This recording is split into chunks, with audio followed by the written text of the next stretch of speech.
Hey everybody, David here. I am going to double dip because I believe social presence is both the most important and the most difficult to achieve in online education.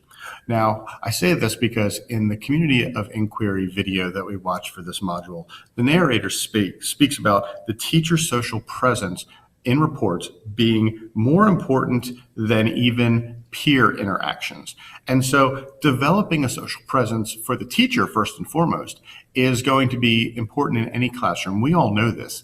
The way that we culturize our classroom, so to speak, and build a classroom culture leads to everything from expectations to classroom protocols to the rapport that we build up with students. And we all know that the rapport we have with students, which is basically social presence, really leads to developing excellent relationships where students trust the instructor. And that means not just are going to be more docile and are going to be listening in class so we can feed them information. That's not what classrooms should all be about. But there's going to be that relationship where they're able to ask questions. They're going to make themselves more vulnerable because they do trust each other and the teachers. And so building up the social presence is so important. And it's not just from the teacher's side either. Students need to be able to collaborate.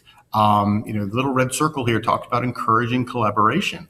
And whether that's in the face-to-face classroom or online, if students cannot get to know each other well, then they're not going to collaborate as well. And so much of online education is students collaborating, delving into assignments on their own or in small groups and finding their own answers and creating knowledge from that.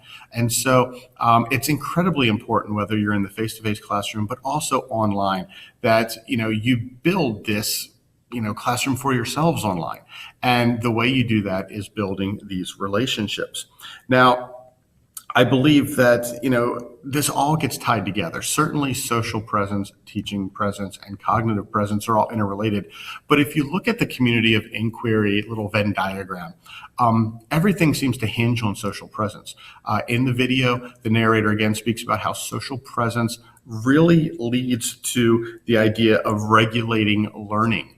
And you're able to kind of bridge this gap and build these social structures with a social presence that lead to both how well you can present your teaching presence and how well students build that system of knowledge in the cognitive presence.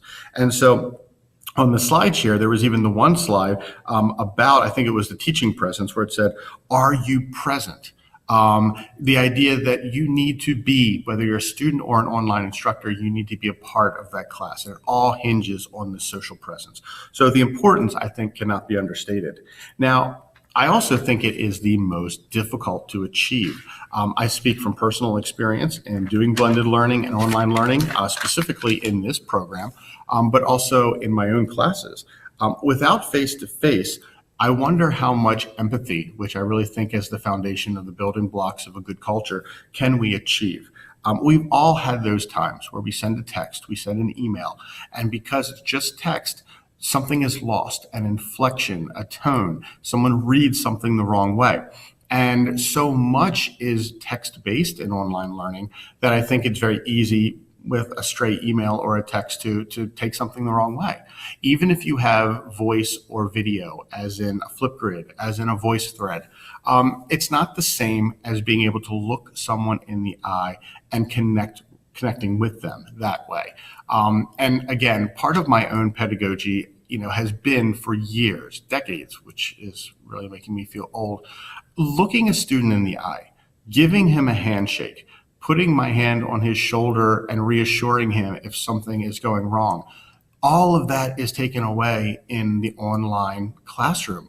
I don't want to make it sound like, as an online instructor, I'd be some sort of Wizard of Oz behind a curtain, but I wonder how much connection can really be achieved through phone and video and voice and text without the presence literally in the same room.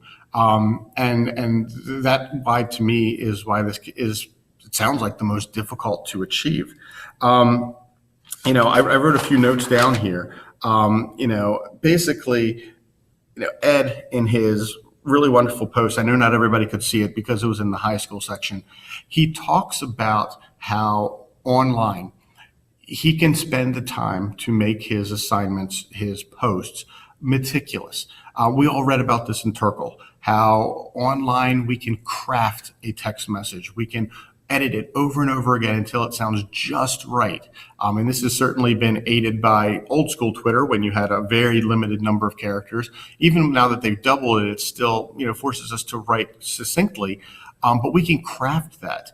So in terms of social presences, we're not always portraying the real us.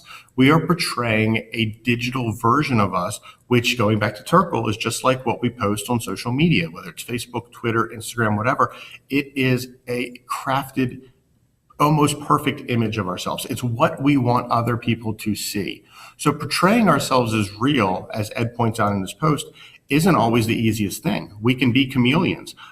We can present ourselves much better than we do in person. Now, part of that goes back to my big belief in failure as a learning tool, where I might not always, and I definitely don't always, God knows you guys know, portray myself perfectly in a classroom, whether that's online or in person. But you know what? Making mistakes and making yourself vulnerable are part of what the social presence is all about. And online education tempers that a bit, where it is more difficult to necessarily discover the realness of each and every person, because they could be hiding behind meticulously crafted posts. They could be hiding behind the way they present themselves in video or voice or something written, as opposed to the way they would present themselves if you were collaborating live in person. So I'm not saying it's impossible to build this great social presence. I do think it is the most difficult of the three, though.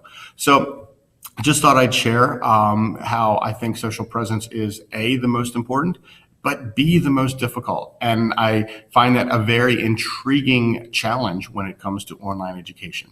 So I look forward to responding to you guys and listening to everything you all said, and I'll talk to you later. Bye-bye.